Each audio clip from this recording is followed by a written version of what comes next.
Hello and welcome to my presentation on pregnancy and health, gestational diabetes, preeclampsia, alcohol and drug use. So first we're going to cover gestational diabetes and their risk factors. Gestational diabetes, often abbreviated as GD, is a specific form of diabetes that arises solely during pregnancy. It commonly occurs between the 24th and 28th weeks of gestation. This condition occurs when the body becomes unable to produce sufficient insulin to keep up with the increased demands brought on by pregnancy hormones, ultimately resulting in elevated blood sugar levels. There are a number of factors that can increase a person's risk of developing gestational diabetes. One of the most well-established risk factors is maternal age. Women over the age of 30 face a heightened risk, and this risk continues to rise with increasing age, largely due to the body's natural decline in insulin sensitivity over time. Another major contributing factor is obesity, which is typically defined as having a body mass index, or BMI, of over 30. This is particularly significant because excess body fat can interfere with the body's ability to use insulin effectively, making it more difficult to regulate blood glucose levels. Additionally, a personal or family history of diabetes, especially type 2 diabetes, further increases the risk of developing GD. Genetics play a considerable role in this, and women who have previously experienced gestational diabetes in earlier pregnancies are significantly more likely to develop it again in subsequent pregnancies. Certain medical conditions also predispose individuals to gestational diabetes. For example, women with polycystic ovary syndrome, or PCOS, are at higher risk due to hormonal imbalances that can contribute to insulin resistance. Ethnicity has also been identified as a risk factor. Women of South Asian, Black, African, Caribbean, or Middle Eastern backgrounds tend to have higher rates of gestational diabetes. This is thought to be the result of a complex interplay between genetic predispositions and broader social and environmental determinants on health. Other lifestyle-related elements, such as physical activity and an unbalanced or poor diet, are also known to contribute. These behaviours can diminish the body's sensitivity to insulin and therefore increase the likelihood of gestational diabetes. Another important indicator is a history of giving birth to a large baby, typically one weighing over 4.5 kilograms or around 10 pounds. This is often considered a red flag, as it may point to undiagnosed or unmanaged gestational diabetes in a previous pregnancy. All of these factors, both modifiable and non-modifiable, are carefully assessed by healthcare providers. They inform the decision-making process when it comes to determining who might benefit from early screenings, interventions, increased monitoring, or additional support regarding lifestyle and dietary changes. So gestational diabetes, the diagnosis and symptoms. Gestational diabetes is most commonly diagnosed using a specific procedure known as the oral glucose tolerance test, or OGTT. This diagnostic test involves a two-step process. Initially, the individual undergoing the test is required to fast overnight, after which their fasting blood sugar levels are measured. Following this, they consume a glucose-rich liquid and their blood sugar levels are tested again, at intervals most often 1 hour and 2 hours after ingestion. This test is routinely conducted between the 24th and 28th weeks of pregnancy. However, in cases where a person is identified as being particularly high risk based on the factors discussed earlier, screening may take place earlier in the pregnancy as a precaution. It's important to note that many individuals with gestational diabetes do not experience any notable symptoms. This asymptomatic nature of the condition underscores the importance of routine screening. However, in some cases, symptoms do appear. These can include excessive thirst, frequent urination, persistent fatigue, and episodes of blurred vision. Some women may also experience frequent infections, such as urinary tract infections or thrush, which occur as a result of elevated glucose levels in bodily fluids. Early diagnosis is absolutely critical. If gestational diabetes is left unmanaged or poorly controlled, it can lead to a variety of serious complications.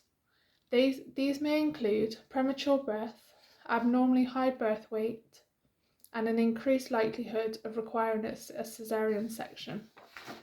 The baby may also face risk, including neonatal hypoglycemia or blood sugar shortly after birth, as well as an increased chance of developing long-term metabolic conditions. So gestational diabetes and the care plan. The primary goal in managing gestational diabetes is to stabilise and maintain healthy blood glucose levels, thereby reducing health risks for both the mother and the unborn baby. Initially, this is usually achieved through non-medical means. These include implementing lifestyle changes such as making dietary modifications and increasing physical activity. A well-balanced diet, often planned in consultation with a dietitian, typically consists of complex carbohydrates, lean proteins, and fibre-rich foods. At the same time, it is important to minimize or eliminate foods high in sugar, which can cause rapid blood sugar spikes. Exercise also plays a critical role.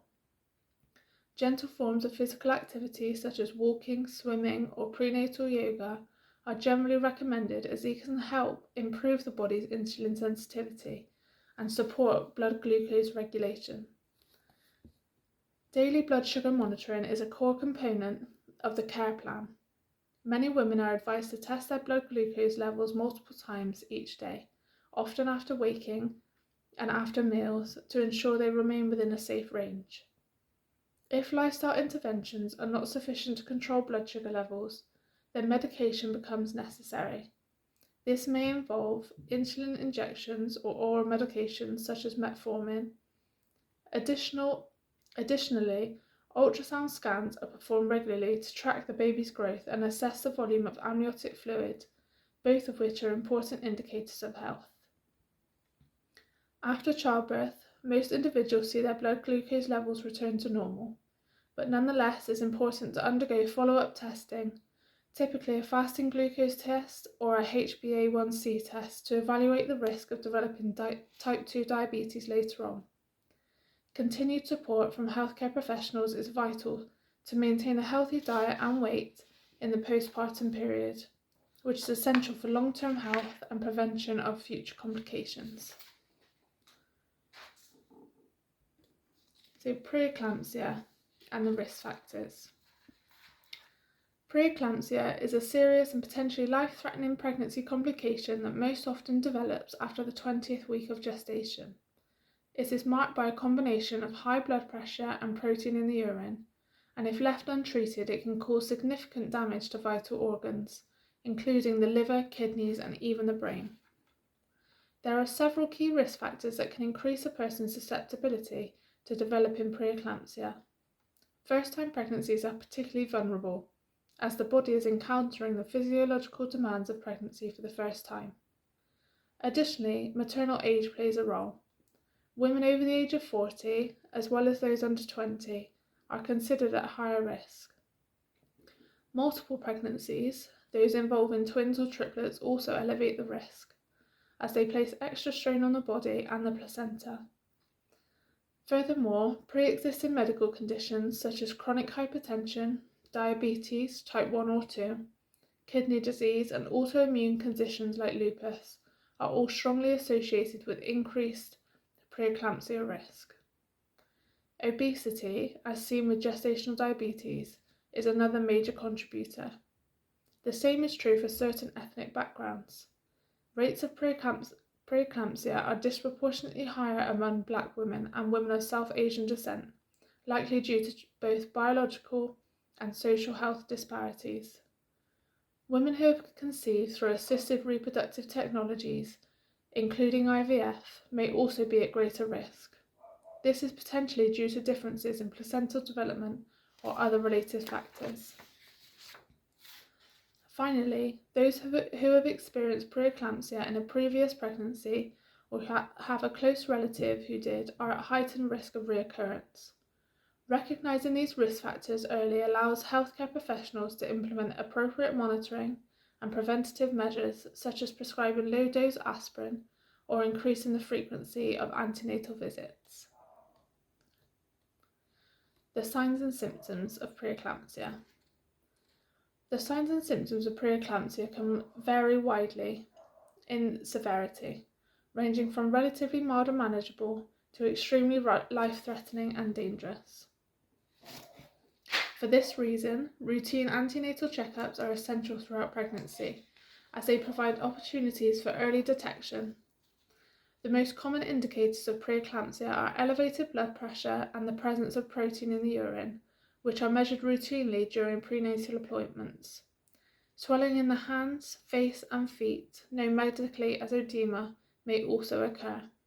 While some degree of swelling is common in pregnancy, the swelling associated with preeclampsia is often more sudden or severe. Other symptoms include rapid or unexplained weight gain, persistent or severe headaches, and disturbances in vision, such as seeing flashing lights or experiencing blurred vision. Pain located beneath the ribs, especially on the right side of the body, can suggest involvement of the liver. Nausea and vomiting may also be present as symptoms, particularly in more advanced stages of the condition. If left untreated, preeclampsia can progress to eclampsia, which is diagnosed when seizures occur. This is a medical emergency requiring immediate attention. Another complication is HELLP syndrome, which affects liver function and blood clotting and is considered a critical and potentially fatal condition. Therefore, it is vital that both healthcare providers and pregnant individuals are aware of the warning signs. Prompt intervention can prevent the condition from worsening and significantly reduce the risk to both mother and the baby. So, the care plan for preeclampsia. The management of preeclampsia depends largely on how severe the condition is and how far along the pregnancy has progressed. In cases of mild preeclampsia, the primary approach is close and careful monitoring. This typically involves regular blood pressure checks, urine tests, and blood work to evaluate liver and kidney function. Patients may be advised to reduce physical activity, rest more frequently, and adhere to a low-sodium diet. Antihypertensive medications are often prescribed to help control blood pressure, and if there is a risk of early delivery, corticosteroids may be administered to help mature the baby's lungs. For moderate to severe cases, hospital admission is usually required. This allows for continuous observation and rapid response in case the mother's condition worsens.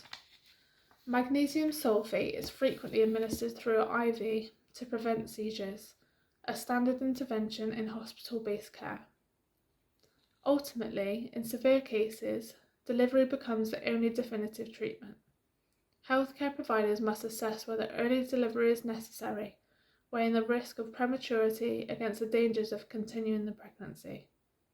After the baby is born, most preeclampsia symptoms gradually subside. However, women must still be monitored postpartum as complications can persist.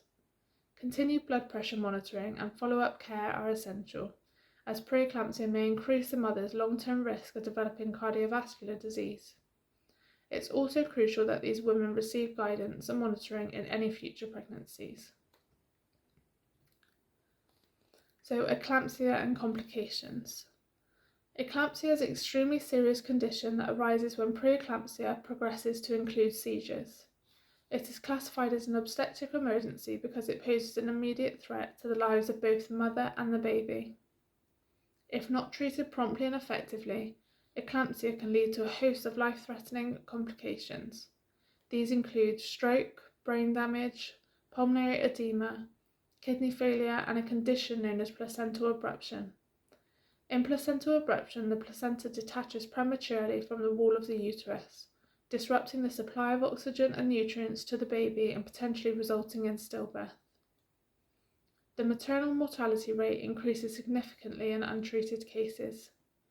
The introduction of widespread use of magnesium sulfate as a preventative treatment for seizures have greatly improved outcomes, reducing the occurrence of eclampsia in high-risk pregnancies. However, early detection of preeclampsia remains the most effective strategy for preventing eclampsia. Thorough antenatal care, ongoing monitoring and prompt medical interventions are critical to ensuring the safety and health of both mother and child. Alcohol use during pregnancy. Alcohol consumption during pregnancy is universally regarded by medical experts as a significant risk to the health of the developing fetus. This is primarily because alcohol crosses the placenta very easily, entering the baby's bloodstream. Unlike adults, the developing fetus does not have the enzymes required to process and break down alcohol. As a result, alcohol remains in the fetal system for an extended period of time, causing potentially harmful effects. One of the most severe and irreversible outcomes is fetal alcohol spectrum disorder, or FASD. This term encompasses a range of physical, behavioural and cognitive impairments. Children with FASD may exhibit distinctive facial features, significant developmental delays, attention deficits, and lifelong problems with memory and learning. In addition to FASD, even relatively low or moderate levels of alcohol consumption during pregnancy have been linked to increased risk of miscarriage, stillbirth, and premature delivery. Infants may be born with a low birth rate, which itself is a risk factor for numerous future health complications, including chronic disease later in life. Because there is currently no known safe level of alcohol consumption during pregnancy, medical organisations and public health authorities strongly recommend complete abstinence. This recommendation is clear. The safest choice for both mother and baby is to not drink alcohol at all during pregnancy. Public health campaigns continue to raise awareness about the dangers of prenatal alcohol exposure, with the goal of preventing avoidable harm and promoting healthier pregnancy outcomes. So, illegal substance use during pregnancy. The use of illegal substances during pregnancy can have serious and often devastating effects on the health and development of the unborn child.